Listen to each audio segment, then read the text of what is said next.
नमस्ते India news Uttar Pradesh Uttarakhand में आपका स्वागत है। मॉर्निंग बुलेटिन में आज हम बात करेंगे पाकिस्तान से लेकर अमेरिका से लेकर उत्तराखंड और उत्तर प्रदेश की उन तमाम खबरों की और एलओसी पर क्या चल रहा है इस समय। लगातार पाकिस्तान को जवाब देने की जो बात हो रही थी उसमें भी कहां कहां कार्रवाई हुई है उसका भी हम जिक्र करेंगे। फिलहाल पाकिस्तान में बाढ़ भी आ गया है और पानी के लिए जो तरस रहा था पाकिस्तान वो बाढ़ से भी अब परेशान है। बहुत सारी चीज़ों से जूझ रहा है, इंटरनल गृह युद्ध से भी जूझ रहा है पाकिस्तान, इधर बॉर्डर से भी जूझ रहा है और मुनीर है कि अपने परिवार को विदेश भेजकर बंकर में छुपा हुआ है। इन सारी स्टोरियों के बारे में हम आपसे जिक्र करेंगे। और रही बात आज गंगा एक्सप्रेसवे पर जो एक जहाज़ों का प्रदर्शन जिसे हम कहते हैं, जगुआर से लेकर के फाइटर प्लेन तक जो गंगा एक्सप्रेसवे पर उतारा गया, 3 किलोमीटर की जो एक हवाई पट्टी बनी है उस पर जो एक प्रदर्शन किया गया है, उससे भी एक तरीके से कहें तो पाकिस्तान को आंख दिखाना, मतलब हम कहें तो वायु प्रदर्शन, जिससे आपकी ये समझ में आ जाएगा कि इस वीडियो को देखते ही पाकिस्तान के समझ में आ ही जाएगा कि किस तरीके से तैयारियां हैं, कौन कौन सी जहाज़ कहां कहां उतर सकते हैं और कहां से उड़ान भर सकते हैं। ये सारी चीज़ें देख करके होश फास्ता हो गए होंगे उनके। बहुत सारी खबरें हैं। लखनऊ में एक लड़की है, वो मिलने जाती है अपने बॉयफ्रेंड से और किसकी हत्या होती है, क्योंकि विश्वास में जो हत्या होता है ये सबसे दर्दनाक होता है। इसकी स्टोरी भी हम आपको बताएंगे।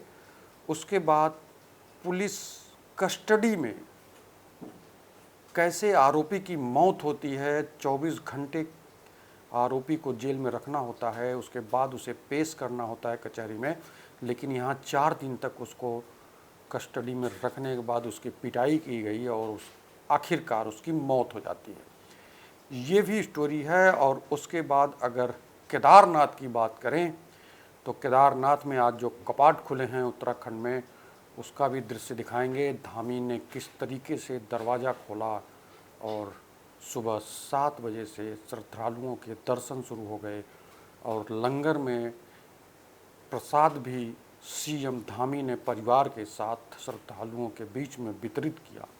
इन बहुत सारी खबरों के साथ हम होंगे। और रही बात एक और हत्या की, जो टैक्सी चालक मुश्ताक था, वो सुनील नाम से गाड़ी चलाता था और उसने एक लड़की को फंसाया प्रेम जाल में, और जब सारी जानकारी लीक हो गई फिर उसके बाद हत्या करता है। हत्या करने के बाद सिर को उत्तराखंड की नहर में ले जाके फेंकता है, लेकिन कितने दिन बाद इस चीज़ का खुलासा होता है। इन सारी खबरों के बारे में हम आपको बताएंगे। बने रहिए हमारे साथ, दिखाते हैं हम आपको स्टोरी रिपोर्ट दर रिपोर्ट। आतंकियों के 42 लॉन्च पैड का लाइव लोकेशन और उसके बाद 250 से ज़्यादा खूंखार आतंकी। इन सारे लोगों की कहानी जो है हमारे संवाददाता ने जब ग्राउंड रिपोर्ट पे जा कर के तैयार की और कैमरे में जो लॉन्चिंग पैड दिखे उसको कैसे नेस्तनाबूद किया गया, इसकी भी कहानी हम दिखाएंगे इस रिपोर्ट में। देखिए हमारे संवाददाता की ग्राउंड रिपोर्ट, फिर समझिए क्या है लॉन्चिंग पैड, क्या है आतंकियों के रहने का अड्डा और कैसे उड़ाया गया इस पैड को।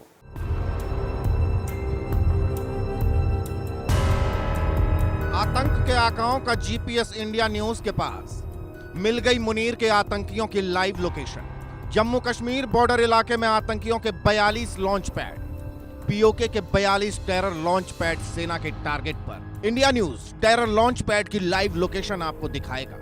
इंटेलिजेंस सूत्रों के मुताबिक एलओसी के पास पाकिस्तान के कब्जे वाले कश्मीर में 42 टेररिस्ट लॉन्च पैड एक्टिव हैं। इन लॉन्च पैड पर 110 से 130 खूंखार आतंकी मौजूद हैं। सूत्रों का कहना है कि कश्मीर में 35 से 40 लॉन्च पैड हैं, वहीं बाकी राजौरी, जम्मू और पुंछ जैसे इलाकों में मौजूद हैं। ग्राफिक्स के जरिए आपको इन टेरर कैंपों की लोकेशन दिखाते हैं। ये वो इलाके हैं जो ठीक सामने पाकिस्तान का जो कब्जे वाला कश्मीर है वहां पर हैं। और इन तमाम 42 लॉन्च पैड की अगर बात की जाए तो कश्मीर से लेकर जम्मू में अखनूर तक लाइन ऑफ कंट्रोल का जो इलाका है वहाँ पर ये लॉन्च पैड जो हैं पाकिस्तानी सेना की मदद से बनाए गए हैं।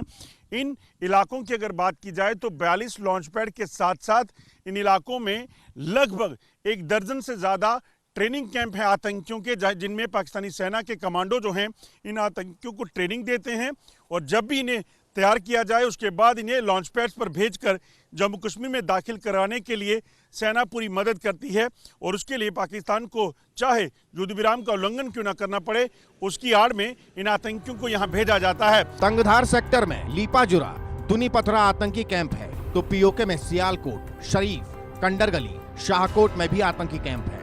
इसके अलावा पीओके में सदा ढाकी, कुंडाशाही, शारदी में आतंकी कैंप है। मच्छल सेक्टर, दुमेल पोस्ट, तेजियान, एके गली, केल में भी आतंकी अड्डे हैं। सोनार, चेलाबंदी, उरी सेक्टर के छम, पचबन, पट्टाकाइयां, छितरियां और गुरेज सेक्टर के ड्यूरमेट में भी आतंकी पाले पोसे जा रहे हैं। इतना ही नहीं, ठंडी कासी, खेरामरू, सरदारी, फोलोवाई, जमाई, मोहराडोरी, बट्टा हलन में आतंकियों को भारत विरोधी गतिविधियां सिखाई जाती हैं। खोजाबंदी लोसर 1, लोसर 2, अथमुक्कम, दुदनियाल, पालावाली, मोची मोहरी में भी आतंकियों को ट्रेन किया जा रहा है। मार्गी ढोक, किरनी, चिरीकोट, कोट कोटेरा, नौशेरा सेक्टर के सब्जकोट, मांडीकुली, नौगाम सेक्टर के चनानिया, लीपा में भी आतंक के आका बैठे हैं जो भारत के खिलाफ षड्यंत्र कर रहे हैं। इन इलाकों में हिजबुल मुजाहिदीन, जैश ए मोहम्मद और लश्कर ए तैयबा के आतंकवादी ट्रेनिंग ले रहे हैं जो आए दिन ऊंची पहाड़ियों और जंगल के रास्ते सुरंग बनाकर कश्मीर घाटी में घुस जाते हैं और आतंकी घटनाओं को अंजाम देते हैं। एलओसी पर बनाए गए 42 लॉन्च पैड की अब असली कहानी आपको बताता हूं। दरअसल पाकिस्तान के कब्जे वाले कश्मीर का जो इलाका है वो सारा का सारा इलाका हिली टेरेन है, यानी कि उसके साथ जो इलाका है वो जंगल का इलाका है। और इन जंगल के इलाकों में लॉन्च पैड बनाने का मकसद क्या है? आप सोचिए, हम इस समय एलओसी के इलाके में है, नौशहरा सेक्टर के, तो ठीक नीचे अगर आप देखेंगे तो ये नीचे घने जंगल का इलाका है। माना ही जा रहा है कि जो पहलगाम में भी आतंकी हमला हुआ, ये आतंकी पहले पुंछ में सक्रिय थे। इनका एक ग्रुप जो है वो किश्तवाड़ में सक्रिय था और वहाँ पर इन्होंने कई आतंकी हमलों को अंजाम दिया था। और अब जब इन्हें पाकिस्तान से हुक्म मिला कि आपने यहाँ पर एक बड़े हमले को अंजाम देना है, तो ये लोग पैदल चलकर जंगलों से होते हुए इस पहलगाम के इलाके में पहुंचे कश्मीर में और वहां पर जाकर उन्होंने एक बड़े हमले को अंजाम दिया। लिहाजा अब इन आतंकी लॉन्च पैड और ट्रेनिंग सेंटर को ध्वस्त करने की प्लानिंग बन रही है। खबर है इस बार स्ट्राइक इन आतंकी ट्रेनिंग सेंटर्स पर तो होगी ही, साथ ही आतंकियों की मददगार पाकिस्तानी सेना की चौकियां और ठिकाने भी तबाह किए जाएंगे। Bureau report, India news.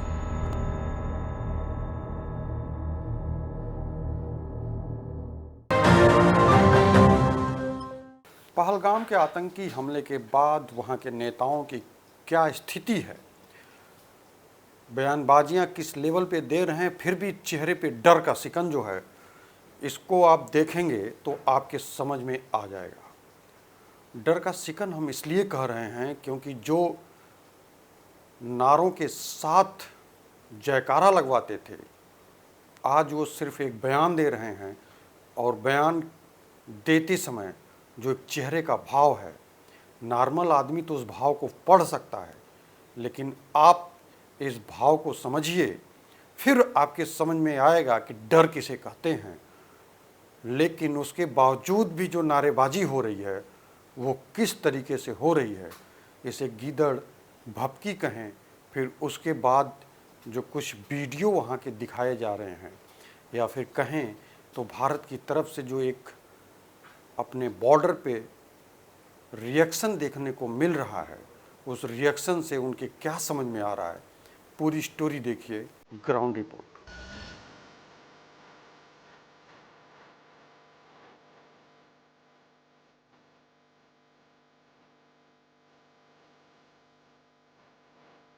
इस तस्वीर ने पाकिस्तान की नींद उड़ा दी है। इस तस्वीर ने पाकिस्तान के पीएम शहबाज शरीफ के होश उड़ा दिए हैं। इस तस्वीर ने पाकिस्तान के आर्मी चीफ मुनीर की पेशानी पर पसीना ला दिया है। इस तस्वीर ने पाकिस्तान के नए एनएस से असीम मलिक को बेचैन कर दिया है।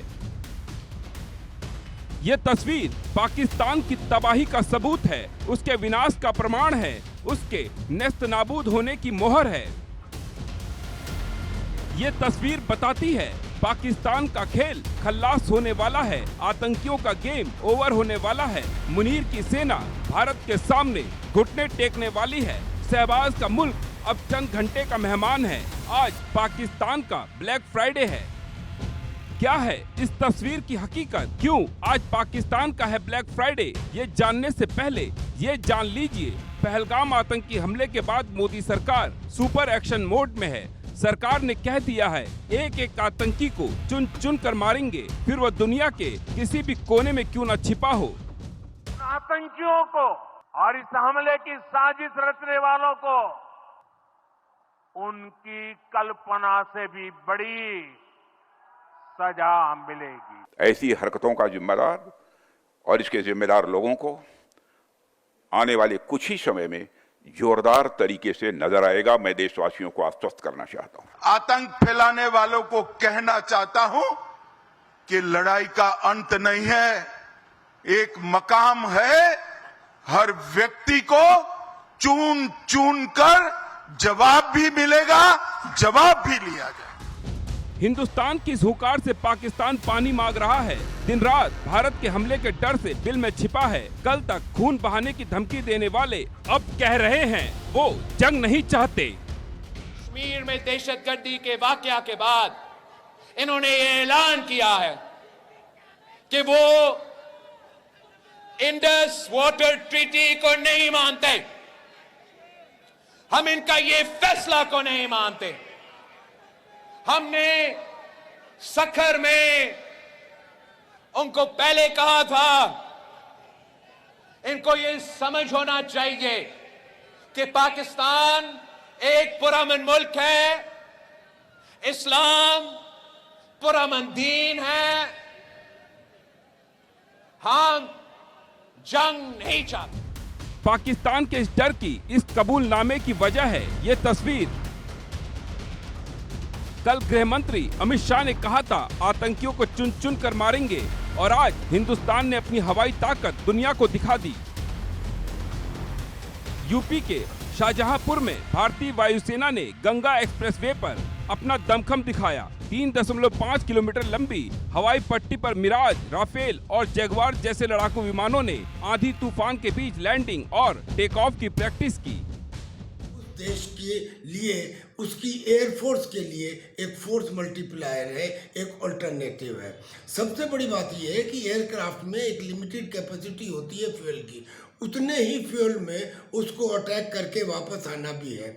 या तो उसकी मिड एयर फ्यूलिंग कराई जाए और या उसका टेक ऑफ करने की जगह टारगेट के बिल्कुल नज़दीक हो। और इसीलिए हिंदुस्तान में डिफरेंट एक्सप्रेसवेज में इस किस्म की फैसिलिटीज़ बनाई जा रही हैं, ताकि हाशीमारा और अम्बाला के अलावा और हमारे पास 10-15 ऐसी जगह हों जहां से हम टारगेट के मुताबिक अपने एयरक्राफ्ट को वहां लैंड करा सकें और वहां से अटैक करवा सकें। देखिए, कॉम्बैट एयरक्राफ्ट का एक्सप्रेस वे पर उतरना पहले भी हो चुका है और गंगा एक्सप्रेस वे पर अब हुआ है, और इसमें सभी तरह के हमारे कॉम्बैट एयरक्राफ्ट यानी कि जगुआर भी, मिराज 2000 भी, राफेल भी, सुखोई भी, ये सब एयरक्राफ्ट गंगा एक्सप्रेस वे पर लैंड कर सकते हैं, टेक ऑफ कर सकते हैं। जो ज़्यादातर मिलिट्री एयर बेसिस के बारे में नहीं जान पाते, वो जब अपने हाईवेज के ऊपर उन्हें उड़ता हुआ देखेंगे तो उनमें जो देशभक्ति की भावना पैदा होगी और जो इस आवश्यकता को समझेंगे कि अब उन्हें अपने कर्तव्यों को पूरा करने की ज़रूरत है, ये देश के लिए एक अच्छी बात साबित होगी। हिंदुस्तान की इस तैयारी का सीधा मतलब है पाकिस्तान में कुछ बड़ा होने वाला है। पाकिस्तान के लिए आज की रात बहुत भारी है। आज की रात शहबाज को नींद नहीं आने वाली। आज की रात मुनीर की पलक नहीं झपकेगी, क्योंकि आज की रात पाकिस्तान के लिए ब्लैक फ्राइडे साबित हो सकता है।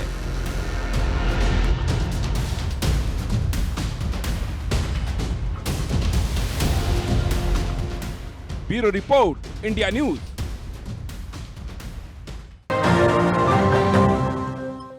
मिराज, जगुआर, राफेल ये 3 ऐसे फाइटर प्लेन हैं जिसे प्रदर्शन के तौर पर आज लगातार दोपहर 12 बजे से उतारा गया और एक एक कर हवाई पट्टी जो है वो भी बनाई गई गंगा एक्सप्रेसवे पर।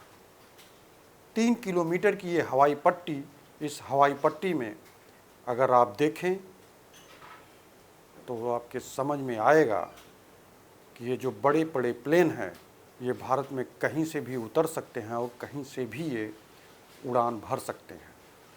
इसे ज़रूरी नहीं है कि सिर्फ एयरबेस पे ही रखा जाए। ये हमारे पूर्वांचल के एक्सप्रेसवे से लेकर के, आगरा के एक्सप्रेसवे से लेकर के गंगा एक्सप्रेसवे तक कहीं से भी उड़ान भर सकते हैं, कहीं से फ्यूलिंग भी हो सकती है इनकी। तो देखिए इनके करतब की ये तस्वीरें, फिर आपके समझ में आएगा। एक्सप्रेसवे पर फाइटर जेट, पाकिस्तान की तबाही सेट, विध्वंसक लड़ाकू विमान, दहशत में पाकिस्तान, मिराज, राफेल और जगुआर, टारगेट पर सटीक वार। पहलगाम आतंकी हमले का करारा जवाब देने के लिए हिंदुस्तान के जाबाज और वीर सैनिक तैयार हैं। आतंकियों पर प्रहार के लिए हर तरफ से तैयारी कर ली गई है, लेकिन उत्तर प्रदेश के मेरठ से प्रयागराज की ओर जाने वाले महत्वाकांक्षी गंगा एक्सप्रेसवे पर जो कुछ हुआ उससे पाकिस्तान के हौसले पस्त हो चुके हैं। भारत के लड़ाकू विमानों ने एक्सप्रेसवे पर ऐसी ताकत दिखाई जिससे दुनिया हैरान रह गई। इस एक्सप्रेसवे पर गाड़ियों की जगह शक्तिशाली लड़ाकू विमान उतरते और उड़ान भरते दिखाई दिए। आसमान में वायुसेना के विमान ने हैरत अंगेज करतब दिखाए जिसे सुबह से ही इंतजार कर रहे लोगों को रोमांचित कर दिया। आपको मालूम है कि 594 किलोमीटर लंबा ये एक्सप्रेसवे उत्तर प्रदेश के विकास में महत्वपूर्ण मील का पत्थर है। इसी एक्सप्रेसवे पर शाहजहांपुर की जलालाबाद तहसील के पीरू गांव के पास विशेष 3.5 किलोमीटर लंबी हवाई पट्टी का निर्माण किया गया है। इसी हवाई पट्टी पर इतिहास रचा गया। इंडियन फाइटर जेट के टच एंड गो की रिहर्सल न केवल अनोखी थी बल्कि अद्भुत थी। गंगा एक्सप्रेसवे पर गरजे राफेल, मिराज, जगुआर। हैरान कर देने वाले एयर शो के ऐतिहासिक कार्यक्रम में वायुसेना के वीर जवानों ने अपनी कुशलता और पराक्रम का जोरदार प्रदर्शन किया। राफेल, मिराज और जगुआर जैसे आधुनिक लड़ाकू विमान एक्सप्रेसवे पर उतरे और फिर तेजी से उड़ान भी भरते दिखे। इसके अलावा कैरियर एयरक्राफ्ट और हरकुलिस को भी उतारा गया। शाहजहांपुर की हवाई पट्टी क्यों है खास? वायुसेना के एयर शो का उद्देश्य युद्ध या आपदा के समय इस एक्सप्रेसवे को वैकल्पिक रनवे के रूप में इस्तेमाल करने का है। गंगा एक्सप्रेसवे पर बनी ये देश की पहली ऐसी हवाई पट्टी है जहां लड़ाकू विमान दिन और रात दोनों समय में लैंडिंग कर सकते हैं और सीमा पार के दुश्मनों पर कहर बरपा सकते हैं। वायुसेना के अभ्यास में जिन फाइटर जेट ने हिस्सा लिया था उसमें सबसे पहले बात राफेल की। अत्याधुनिक इलेक्ट्रॉनिक वॉरफेयर सिस्टम और लंबी दूरी की मेटेओर मिसाइल से लैस ये विमान सभी मौसम में ऑपरेशन की क्षमता रखता है। इस तरह लड़ाकू विमान जगुआर ग्राउंड अटैक और एंटी शिप मिसाइल में प्रयोग होने वाला सटीक स्ट्राइक विमान है। मिराज 2000 की बात करें तो फ्रेंच मूल का ये विमान हाई स्पीड डीप स्ट्राइक में दक्ष है और न्यूक्लियर कैपेबल है, जबकि मिग 29 तेज गति से ऊंची उड़ान और रडार चमका देने की क्षमता रखने वाला लड़ाकू विमान है। Su-30 MKI भारत रूस द्वारा संयुक्त रूप से विकसित ये ट्विन सीटर फाइटर लंबी दूरी तक स्ट्राइक करने में सक्षम है और ब्रह्मोस जैसी मिसाइलें लेकर उड़ान भर सकता है। आपदा राहत और रेस्क्यू मिशन में प्रमुख भूमिका निभाता है। AN-32 ऊंचाई वाले क्षेत्र में सामान और जवानों की ढुलाई के लिए उपयुक्त ट्रांसपोर्ट विमान है। Mi-70V5 helicopter search and rescue, medical evacuation और मानव सहायता कार्यों के लिए जरूरी बहुउद्देशीय हेलीकॉप्टर है। बता दें कि ये पहला मौका था जब इस नवनिर्मित हवाई पट्टी पर इस तरह का अभ्यास किया गया। वायुसेना के इस अभ्यास को देखने के लिए जनप्रतिनिधियों के साथ साथ कई वीवीआईपी और स्कूली बच्चे भी पहुंचे थे। आसमान से इन विमानों द्वारा किए गए अलग अलग हवाई करतब देखकर सभी मंत्रमुग्ध हो गए। भारतीय वायुसेना के एक के बाद एक फाइटर प्लेन्स, और आप ये देखिए कैसे ध्वनि की भी रफ्तार से तेज चलने वाले फाइटर प्लेन यहां से ऊपर से गुजरते हुए, ये देखिए आप ऊपर से गुजरता हुआ ये फाइटर जेट भारतीय वायुसेना और पाकिस्तान में ये तस्वीरें दिल दहलाने का काम करेंगी। ये एरो शो और खासतौर पर इस इमरजेंसी एयर स्ट्रिप पर उतरने वाला हर एक फाइटर जेट जो भारतीय वायुसेना का हिस्सा है, और ये पूरा एरो शो देखकर पाकिस्तान के भी दिल दहल रहे होंगे। जिस तरह की बॉर्डर पर सिचुएशंस है, जिस तरह का माहौल बना हुआ है तनावपूर्ण, ऐसे में ये सभी अलग अलग फाइटर प्लेन्स एक के बाद एक यहाँ पर इमरजेंसी लैंडिंग सिचुएशंस में किस तरह काम करना पड़ेगा, ये सब कुछ यहाँ पर करते हुए नजर आ रहे हैं। कैमरामैन गौरव के साथ अभिषेक सिंह, इंडिया न्यूज, शाहजहांपुर। लखनऊ में एक बॉयफ्रेंड के कमरे पर युवती की लाश मिलती है। युवती की लाश मिलना कोई एक बहुत, अब क्राइम की दुनिया में इतना बड़ा अपराध नहीं हो चुका है कि आप शौक रह जाएं, लेकिन आप परेशान ज़रूर हो सकते हैं क्योंकि बॉयफ्रेंड के कमरे पे लड़की गई थी। लड़की वहाँ जाकर बॉयफ्रेंड से मिलती है। विश्वास के नाम पे जो मुलाकात होती है उसमें धोखा एक शब्द आता है। वो धोखा किस तरीके से मिलती है देखिए, फिर आपके समझ में आएगा कि धोखे की कैटेगरी कहाँ तक होती है, धोखा कहाँ मिल सकता है, और विश्वासघात करने वाला किस तरीके से, किस शब्दों के तार में बुन करके आपके साथ विश्वासघात लगाए बैठा है। ज़रा इससे संभलिए, फिर आप देखिए कि ये पूरा दम क्या है इस स्टोरी में। खौफनाक हत्याकांड, बाद की खबर युवती के परिजनों को हुई तो हड़कंप मच गया और परिजनों ने पुलिस को सूचना दी। मौके पर पुलिस भी पहुंची, मामले की छानबीन शुरू की तो मृतका के पिता ने दुष्कर्म कर हत्या करने का आरोप लगाया। युवती की मौत की खबर सुनने के बाद परिवार वालों के होश उड़ गए, जिसके बाद मौके पर परिजनों ने गए, रो रो के बुरा हाल था। वहीं आपको बता दें, इस पूरी घटना के बाद जब परिजनों ने इस पूरे मामले की तफ्तीश की तो पवन नाम के व्यक्ति का नाम सामने आया, जो कि बताया जा रहा है उस युवती का पुराना परिचित, उसका प्रेमी बताया जा रहा था। कई सालों की दोस्ती आखिर कैसे बनी उस युवती की वजह, इसको लेकर पुलिस जांच कर रही है। वहीं परिजनों की तहरीर पर पुलिस ने युवती से दुष्कर्म के बाद हत्या का मुकदमा दर्ज कर लिया, उस पूरे मामले की जांच शुरू कर दी है। फिलहाल आरोपी पवन फरार है और जिसको लेकर पुलिस अब तफ्तीश कर रही है, इसको तलाश रही है कि आखिर इस युवती की मौत की वजह क्या थी, ऐसा क्या कुछ हुआ जिसके बाद उस युवती की मौत हो गई। युवती की रिश्ते की बहन ने खोला राज। जानकारी के मुताबिक युवती सुबह अपने घर से कोचिंग कहकर निकली थी। घर वालों को तो पता था कि युवती कोचिंग गई है, लेकिन युवती ना तो कोचिंग गई और ना ही वापस घर लौटी। युवती के घर न लौटने में परिजन परेशान होकर ढूंढने लगे। तभी मृतका युवती की दूर की बहन ने सारे राज से पर्दा फाश करते हुए बताया कि आरोपी और उसकी बहन से झगड़ा हुआ था। आरोपी के बारे में जानकर परिजन उसके घर पहुंचे तो देखा उसके कमरे का दरवाजा बंद था। किसी तरह से जब कमरे का दरवाजा तोड़ा गया तो अंदर जो दिखा उसे देखकर हर किसी के होश फाख्ते हो गए। कमरे के अंदर युवती की लाश थी। युवती की मौत की खबर सुनकर परिजनों के होश उड़ गए। जब मौके पर पहुंचे तो उन्होंने देखा कि युवती बेसुध पड़ी हुई है, हालांकि उसकी तब तक मौत हो चुकी थी। वहीं जिसके बाद पुलिस ने इस पूरे मामले की जांच शुरू की। वहीं परिजनों की शिकायत पर पुलिस ने आरोपी पवन पर दुष्कर्म के बाद हत्या की शिकायत दर्ज कर ली है, उस पूरे मामले की जांच शुरू कर दी। परिजनों की माने तो बीते कई सालों से पवन से उस युवती की दोस्ती थी और अक्सर ये लोग मिला करते थे, लेकिन आखिर ऐसा क्या कुछ हुआ जिसके बाद उस युवती की मौत हुई, आखिर क्या पवन ने उसकी हत्या की। अगर हत्या की तो उसकी वजह क्या है? फिलहाल इन तमाम सारे सवालों का जवाब पुलिस तलाशेगी। फिलहाल पवन फरार है और पुलिस उसकी तलाश कर रही है। युवती की लाश देखकर परिजन के उड़ गए होश। वहीं जैसे परिजनों ने युवती की लाश को देखा तो उनके पैरों तले जमीन खिसक गई। उनकी आंखों के सामने अंधेरा छा गया, मानो तो उनकी सारी दुनिया ही लुट चुकी थी।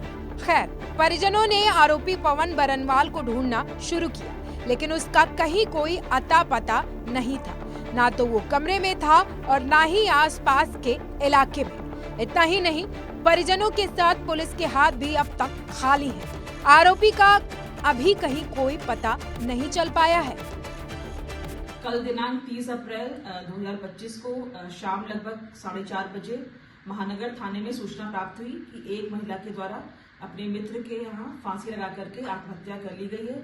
इस सूचना पर महानगर पुलिस एवं उच्च अधिकारियों के द्वारा मौके का निरीक्षण घटनास्थल किया गया। फॉरेंसिक टीम को भी मौके पर बुलाया गया एवं समस्त वैज्ञानिक साक्ष्यों को एकत्रित करवाया गया। वादी की तहरीर के आधार पर सुसंगत धाराओं में अभियोग पंजीकृत कर लिया गया है। पोस्टमार्टम रिपोर्ट के आधार पर मृत्यु का कारण हैंगिंग आया है। तहरीर के आधार पर जो अभियुक्त है उसकी गिरफ्तारी हेतु 2 टीम रवाना है। मृतका का पोस्टमार्टम हो चुका है एवं विवेचना प्रचलित है। फिलहाल पुलिस ने परिजनों की तहरीर पर दुष्कर्म कर हत्या करने का मुकदमा आरोपी पवन के खिलाफ दर्ज कर लिया और आरोपी की तलाश जारी है। लेकिन सबसे बड़ा सवाल यह है कि इंसान रूपी इन भेड़ियों के आतंक पर रोक कब लगेगी? कब बेटियां इनके छलावे से बच पाएंगी? कब इन शातिर अपराधियों के खेल में इनको ही मात देकर अपनी जिंदगी की जंग जीत पाएंगे? Bureau report, India news, Uttar Pradesh, Uttarakhand.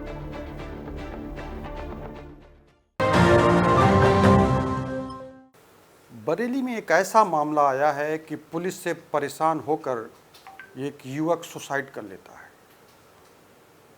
Police किस तरीके से परेशान कर रही थी, क्या डंडे से मारी या फिर फ़ोन कॉल पे किसी तरीके से ब्लैकमेलिंग हो रही थी, या फिर कहें तो बार बार घर आना जाना हो रहा था, किसी केस में फंसाने का हो रहा था।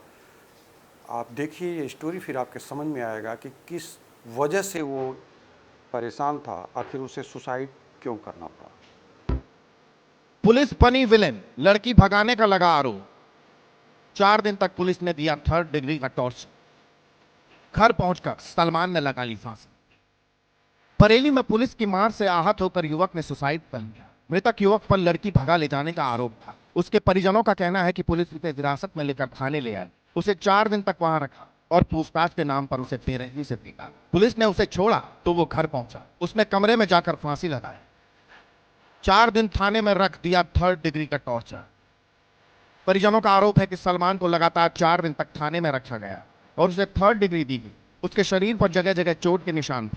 पूछताछ के दौरान पुलिस ने न सिर्फ उसे मारा बल्कि धमकाया भी कि उसे जेल भेज दिया जाएगा। इससे डरा सहमा सलमान मानसिक रूप से टूट गया। जब पुलिस ने सलमान को थाने से छोड़ा तो वो सीधा अपने घर पहुंचा। श्रवण कुमार ने मारा मेरे बेटे को। कौन है? दरोगा है सर। हाँ, क्या बात? पूरी बात ये थी सर, कहीं वो लड़की भाग गई थी तो उसमें 7-8 लड़के थे। हमारे लड़के का भी नाम था, उन लड़कों का भी नाम था। पहले बुलाया था सबको, अब की जो नया आया इसने हमारे लड़के को बुलाया। इसने हमारे लड़कों को बहुत ही ज्यादा मारा था। इतना मारा साहब देख लो, पीठ में और हाथन में पैरन में सब में बहुत मारा। फिर दूसरे पहले देखो 26 में फोन करा, जुम्मेवार दिन फोन करा था। जुम्मेवार दिन फोन करो, पहले उससे पहले 2-3 बार फोन करा तो हमने सर हम परेशान है, हम आ जाए। फिर जुम्मेवार दिन साहब गाड़ी लेके आ गया, पूरे गाँव में दौड़ा कर रहे हैं तो कहीं पे आ गया तो हम फोन करा तो हमने सर फोन करते थे, हम वैसे ही आ जाते। हम कोई चोर थोड़ी ना है, जब हम हर बार में जा रहा है इस बार में भी आ जाते। तो बोले ठीक है तो आ जाइए, मैं नहीं आऊंगा घर में।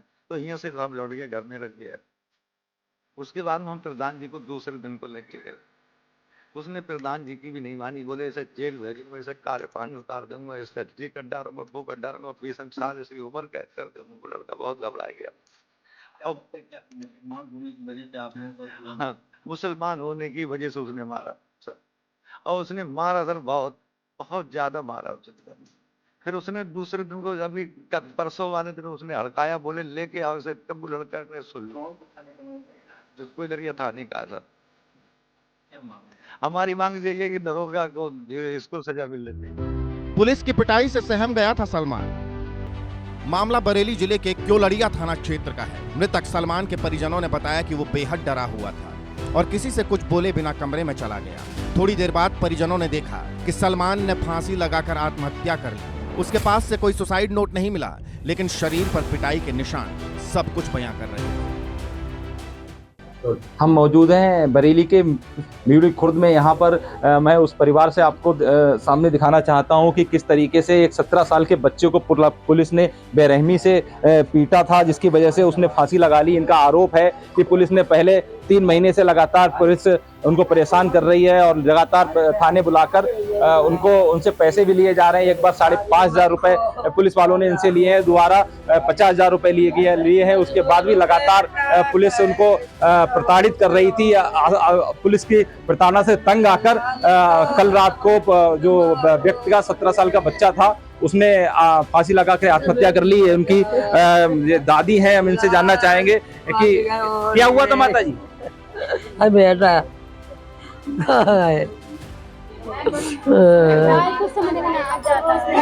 क्या बात बताओ आप? मेरे भाई को जेल ले जाके इतना मारा उन लोगों ने, इतना थाने ले जाके इतना मारा कि उसकी कहीं जगह नहीं थी। उसे ना बेड मिलता, ना लेट मिलता, ना खड़ा, और इतना धमकाया उसे कि जो करेंगे। मेरे भाई ने घर नहीं बताया, मेरे भाई ने अपनी जान दे दी। अब हम 6 महीने हैं, हमारे पापा टूटे फूटे हैं, हमें कौन देख रहे हैं? हमारा भाई कमा के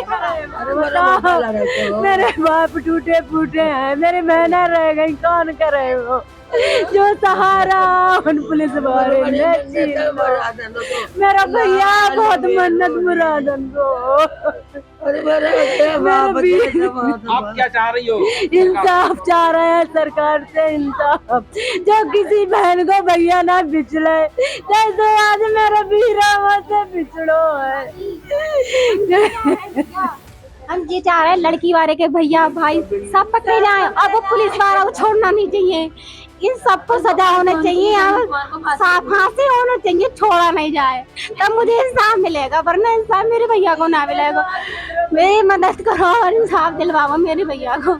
पूरे परिवार का गांव जो पूरा है वो बहुत ज्यादा शोक में है। इन लोगों की मांग है कि जिस पुलिस वाले ने इनके बेटे को पिटाई की है, उसकी स्थिति कर दी, उसके जो शरीर है उस पर बहुत ज्यादा चोट के निशान है। इन लोगों का मानना है कि उसको इतना पीटा गया है जिसकी वजह से तंग आकर वो 3 महीने से लगातार उसका उत्पीड़न किया जा रहा है, तंग आकर उसने आत्महत्या कर ली।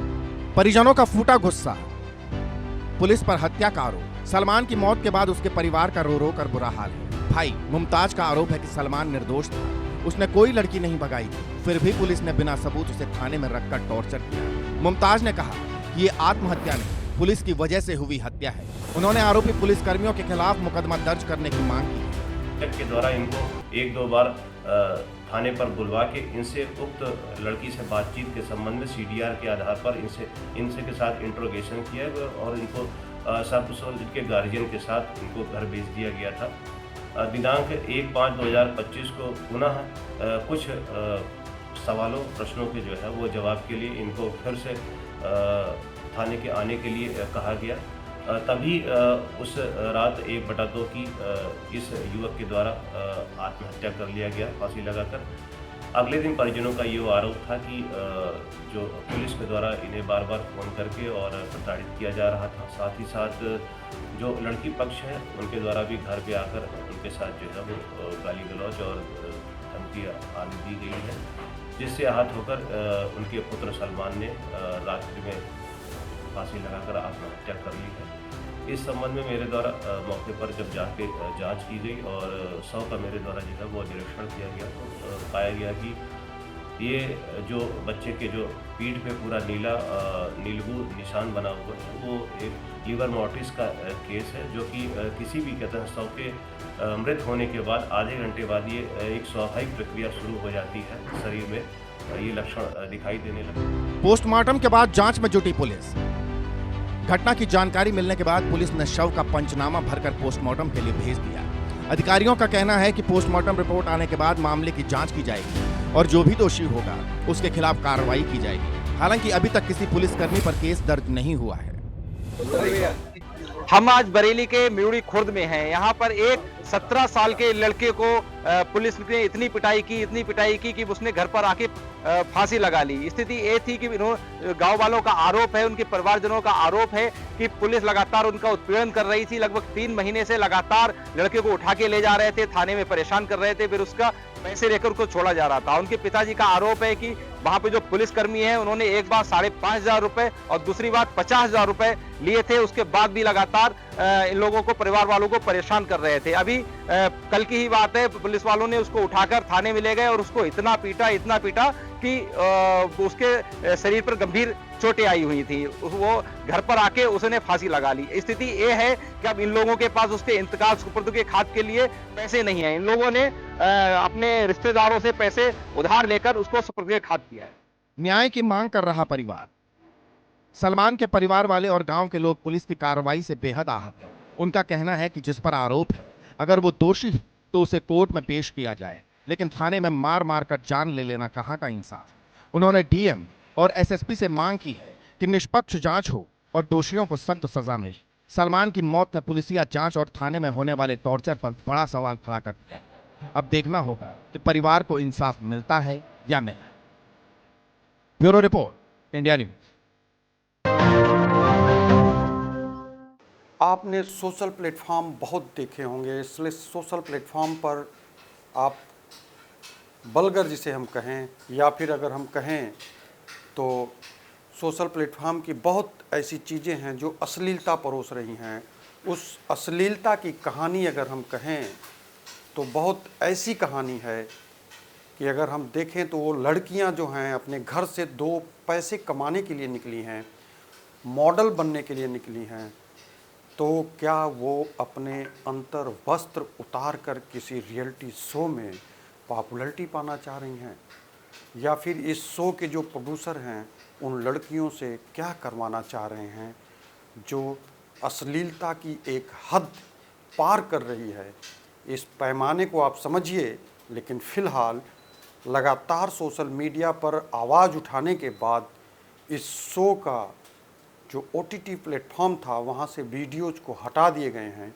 और वीडियो को हटा देने के बाद जो एक डिमांड हो रही थी सूचना प्रसारण मंत्रालय से कि ऐसी अश्लीलता पर आप बैन लगाइए, तो वो बैन लगाने की अभी पुष्टि तो नहीं हुई है, लेकिन वीडियोग्राफ्स जितने थे उस प्लेटफॉर्म पे उन्हें प्राइवेट कर दिया गया है। फ़िलहाल अगर कहें हमारी और आपकी भाषा में तो उसे हटा दिया गया है। लेकिन ये देखिए ये कौन था और कितनी अश्लीलता परोस रहा था, इस रिपोर्ट में देखिए। नमस्ते, इंडिया न्यूज उत्तर प्रदेश उत्तराखंड में आपका स्वागत है। मैं हूं अमलेन सिंह। इंटरटेनमेंट की अगर हम बात करें तो वल्गैरिटी इतनी लेवल की बढ़ गई है इंटरटेनमेंट में, और वो भी OTT प्लेटफॉर्म पे। अगर आप सोशल मीडिया से जुड़े हुए हैं तो आपको ये आइडिया होगा कि आजकल लड़कियों के अंदरूनी कपड़े उतरवाने, स्मूथ किस से लेकर के बहुत ऐसी सारी जो है सोशल प्लेटफॉर्म पे वीडियोज आने शुरू हो गए। ये वीडियोज अगर हम कहें तो ये सिर्फ कॉमेडी के तौर पे नहीं, रील के तौर पे नहीं, पर्टिकुलर एक शो के तौर पे आ रहा था। ये शो OTT प्लेटफॉर्म पे था और अमेजॉन पे था, और अमेजॉन के साथ साथ अगर देखें तो अगर हम बात करें तो लगातार इसका विरोध भी चल रहा था। विरोध की कैटेगरी में इस बार उतरी तो लड़कियां उतरी, एक से एक सेलिब्रिटी उतरी और एक से एक नामचीन लोग उतरे। अगर हम सोशल मीडिया के बारे में कहें तो ब्लू टैग जो हैशटैग होता है, इस अकाउंट के लोग भी इस विरोध में उतरे। उतरना लाजमी था क्योंकि मर्यादा तार तार हो रही थी, वो भी किसकी? लड़कियों की। लड़कियां वो जो घर में रहती हैं, जो को पर्दे में रहना चाहिए, या फिर जिसको कहें कि जो सोशली इतनी ब्रॉड हो रही हैं कि एक कमरे में बंद क्या कर रही हैं और कौन सा निर्णय ले रही हैं, ये जब सोशल प्लेटफॉर्म पर जाता है तो एक भगदड़ मस्ती है। भगदड़ के साथ अगर हम कहें तो एक तूफ़ान आता है। तूफ़ान उस लेवल का कि समाज को गंदा करने का। इसका बीड़ा किसने उठाया ये भी हम आपको बताएंगे, और गुहार कहाँ लगाई गई ये भी हम आपको बताएंगे।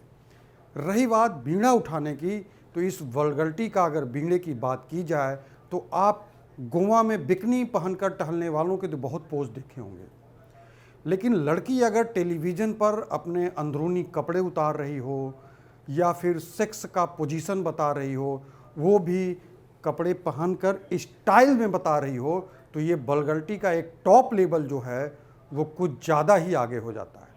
आप ये सोचिए कि किसी की दिमागी छवि पे इसका क्या असर पड़ेगा अगर आपके बच्चे के हाथ में मोबाइल अगर चला गया, वो गलती से स्क्रॉल करते हुए अगर ये देखेगा तो उसकी दिमाग पर किस तरीके की छवि होगी। क्या आप सोशल मीडिया यूज करने के लिए अपने युवा पीढ़ी में जो प्रवेश कर रहे हैं बच्चे, उनके लिए मोबाइल अलाउ करेंगे? आप गार्जियन हैं, हम गार्जियन हैं। अगर गार्जियन की बात करें तो अगर इस लेवल का कंटेंट अगर आपकी मोबाइल पर आता है तो हमको आपको अलर्ट रहना पड़ेगा, क्योंकि सरकार अभी तक अलर्ट नहीं थी। सरकार इस शो को परमिशन दी तो दी कैसे, ये भी अपने आप में एक सवालिया निशान था। लगातार OTT प्लेटफॉर्म पर इस तरीके की चीज़ों का एक तरीके से कहें तो विरोध करने का दौर शुरुआत में था कि OTT प्लेटफॉर्म पर जो वेब सीरीज आ रही है उसमें गालियों का अंबार है। बहुत सारी अपनी तरफ से सफाई भी दी गई, उसको बैन नहीं किया गया। रीजन, OTT प्लेटफॉर्म आप अपनी अनुमति से देखते हैं, यहाँ तक तो ठीक है, लेकिन उसी कंटेंट को अगर आपके यूट्यूब के अलावा आपके ट्विटर पर, आपके इंस्टाग्राम पर और आपके द्वारा फेसबुक पर अगर ये कंटेंट आने लगे, रील के जरिए आने लगे, तो फिर आप इसको कैसे रोकोगे? इसके रोकने की एक बाढ़ सी आ गई। हम बात कर रहे हैं एजाज खान के OTT प्लेटफॉर्म लॉकअप की। लॉकअप एक ऐसा शो है कि इस शो में लड़कियों के सेक्स पोजीशन की बात किया जाता है, लड़कियों को एक दूसरे के साथ किसिंग पॉइंट की बात की जाती है, क्या उसको पसंद है उसके व्यवहारिक जीवन में मर्दों के साथ रहने के लिए, बिस्तर पर आप कैसे सोओगे, इसको लेकर के अगर इस तरीके के कंटेंट अगर वहाँ पे प्रोवाइड किए जा रहे हैं तो हमको आपको सोशल मीडिया चलाने से पहले सावधान होना पड़ेगा। अपने बच्चों के हाथ में मोबाइल देने से पहले अब आपको सावधान होना पड़ेगा कि कहाँ कौन सा कंटेंट आपकी मोबाइल में किस माध्यम से आ रहा है, इसको हमको आपको फ़िल्टर करना पड़ेगा। या तो मोबाइल में इन सारी चीज़ों को आप ब्लॉक करके रखिए, या तो जो बच्चों के हाथ में मोबाइल आप दे रहे हैं इन सारे प्लेटफॉर्म्स को आप ब्लॉक करिए। बच्चे को किन चीज़ों की आवश्यकता है बस वही खोल के दीजिए। अलर्ट रहना इसी में समझदारी है। हम बात कर रहे हैं उस एजाज खान को जो डंके की चोट पे कहता है हमें सिर्फ शो से नहीं मतलब है, हमें अंडरवर्ल्ड से लेकर के पूरे वर्ल्ड तक का कोई टेंशन नहीं है, इसलिए क्योंकि हमें नाम कमाना है। और वो डायरेक्ट अपने बड़े बड़े शो होस्टेज को जिसकी वो नकल करता है उनको चैलेंज करता है कि उनसे हमें आगे जाना है, क्योंकि वो ये भी बताता है कि हम इतने दिन तक अगर चुप रहे तो सिर्फ हम अपने नाम के लिए चुप रहें, हमें नाम कमाना है तो हम किसी हद तक जा सकते हैं। अगर इस तरीके का कोई एक्टर्स चैलेंज कर रहा है, वो भी शो के जरिए गाली दे रहा है लड़कियों को, वो भी ऐसी लड़कियां जो खुलेआम प्लेटफॉर्म पे किसिंग सीन कर रही हैं, अपने अंडरगारमेंट्स के कपड़े उतार रही हैं, वो भी बिना पर्दा पथा के ऐसे शब्दों का प्रयोग कर रही हैं जो इस प्लेटफॉर्म पे नहीं किया जा सकता। लेकिन आप मोबाइल पे देखोगे तो आपको लगेगा कि कहीं इस मोबाइल की आवाज़ मेरे बगल में बैठा व्यक्ति तो नहीं सुन रहा है। अगर इतना आप सहन कर सकते हो तो फिर आप ये समझिए कि ये किस तरीके का कंटेंट है जो आपकी मोबाइल में आ रहा है। हम जिक्र इसलिए आज कर रहे हैं क्योंकि लगातार कुछ दिन से इस सोशल प्लेटफॉर्म पे इस शो को बंद करने को लेकर के एक ट्रोलर जो है वो लगातार मुहिम चला रहे थे। अगर हम कहें तो समाज की सभ्यता पर एक धब्बा लगाने वाले इस शो को लेकर के लगातार इस कंटेंट के रोकने को लेकर के सूचना प्रसारण मंत्रालय तक की अपील की जा रही थी अश्विनी वैष्णव जी को टैग करके अपील की जा रही थी कि इस शो को संज्ञान में लीजिए और उस OTT प्लेटफॉर्म से हटाइए जहां पर ये शो चल रहा है। प्लेटफॉर्म पे शो हटा कि नहीं हटा ये तो नहीं पता, लेकिन ये जो शो है जिस प्लेटफॉर्म पे आ रहा था उस प्लेटफॉर्म ने खुद संज्ञान लेते हुए अपने एक तरीके से कहें तो उसकी जो एक मार्केटिंग थी उस प्लेटफॉर्म की, उस प्लेटफॉर्म से अपनी मार्केटिंग की छवि न बिगड़े, इसको लेकर उसने हटा दिया है या फिर अगर हम कहें तो बैन कर दिया है। लेकिन ये अभी वीडियोस दिख नहीं रही हैं, तो इसका मतलब ये नहीं कि हो सकता है कि ये अंडर ऑब्जर्वेशन में हो, अंडर ऑब्जर्वेशन में ये चीज़ें जो चल रही हैं, इस चीज़ों को रोकने के लिए या फिर हम कहें कि जब तक कोई गाइडलाइन नहीं आती है, जब तक कोई रोकने के लिए अनुमति नहीं मिलती है, तब तक इन चीज़ों का जो एक तरीके से कहें कि प्रयोग हो रहा था, उसने वहाँ से इसको प्राइवेट वीडियो कर दिया गया है उस प्लेटफॉर्म पे, ताकि किसी को ये दिखे ना।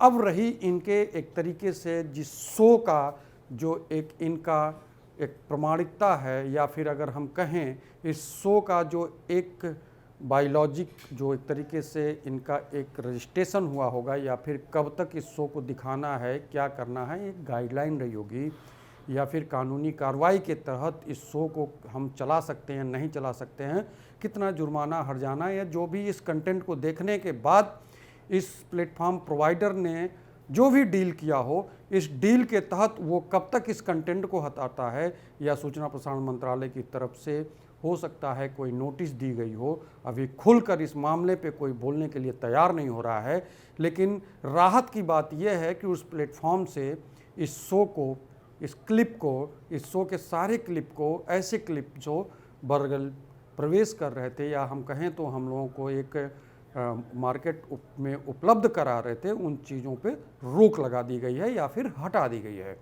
तो अभी हम सुरक्षित हैं, लेकिन पुरानी वीडियोज अभी भी रील से लेकर के वो सारी चीज़ें मार्केट में घूम रही हैं। अब वो जिस जिस प्लेटफॉर्म पे हैं उस प्लेटफॉर्म पर से कब हटती हैं, ये मंत्रालय की तरफ से कब आदेश जारी होता है, ये भी एक देखने की बात है।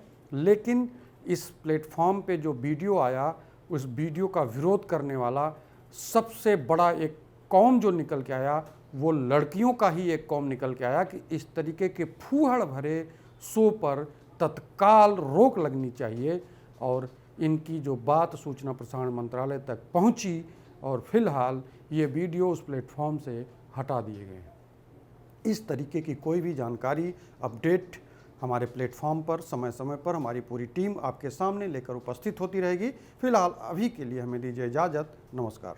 दिन भर की इन तमाम खबरों के साथ आप बने रहिए हमारे साथ। हम आपको दिखाते रहेंगे ऐसे हर अपडेट के साथ कि वो खबरें जो भी फेरबदल हो रही हैं या फिर क्राइम की दुनिया से लेकर के कोई भी अपडेट आ रहा है, वो लगातार हम आप तक लेकर आ रहे हैं। बने रहिए हमारे साथ। हर अपडेट के साथ हम समय समय पर अपनी टीम के साथ उपस्थित होते रहेंगे। नमस्कार।